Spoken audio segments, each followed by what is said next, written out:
গ্রীষ্মের দাবদাহের মধ্যে পড়ন্ত বিকালে যদি একটুখানি গঙ্গার ধারে হাওয়া খাওয়া যায় তাহলে সেটি কেমন হবে বলুন তো।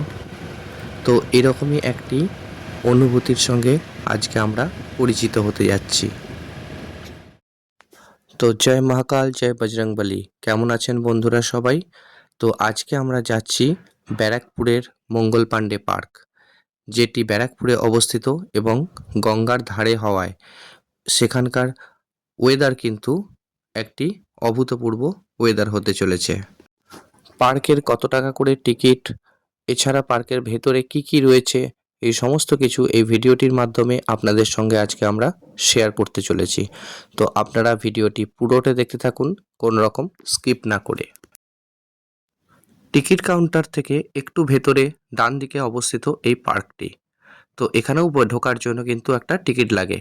আমরা যেমন পার্কে ঢুকবো বলে পার হেড 50 টাকা করে টিকিট লেগেছে, কিন্তু এই যে জায়গাটা সামনে দেখছেন এইটা হচ্ছে পার্কটি, আর এর সামনে দিয়ে একটি রাস্তা গেছে যেটি গঙ্গার ধার অবধি যাওয়া যায়। এখানে কিন্তু ঢুকতে গেলে আপনারা যদি পার্কে না ঢোকেন তখন কিন্তু 25 টাকা করে টিকিট লাগে।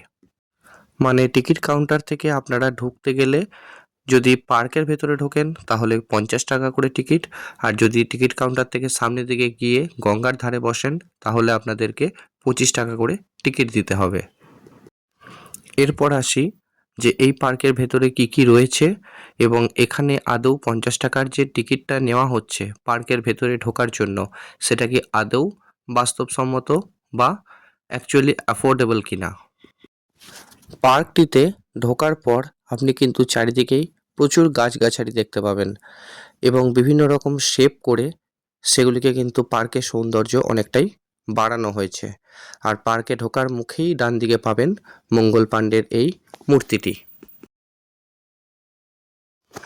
ভেতরে রয়েছে বিভিন্ন রকম বসার জায়গা, যেমন আপনাদের গঙ্গার ধারেও বসার জায়গা কিন্তু অনেকগুলি রয়েছে।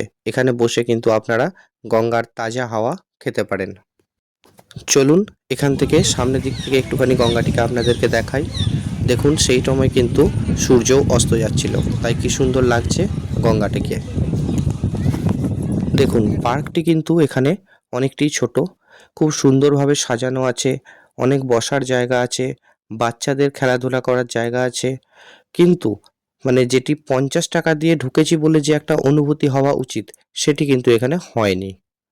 এছাড়াও এখানে একটা জিনিস দেখতে পেলাম যে একটি যোগাসন করার জন্য একটা এরিয়াকে সিলেক্ট করা হয়েছে, কিন্তু এখানে দেখে মনে হচ্ছে না যে এখানে মানে রিসেন্ট কোনো যোগাসনের ক্লাস হয়েছে বলে।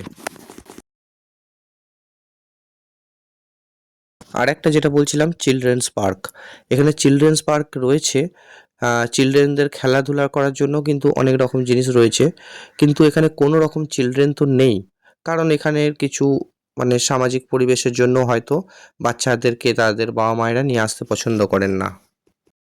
তাই আমার এটা একটা পার্সোনাল ওপিনিয়ন যেটা হতে পারে, যেটা আমার মনে হয়েছে যে 50 টাকা দিয়ে ঢোকার মতো এখানে দেখার মতো কিন্তু কিছুই সেরকমভাবে নেই।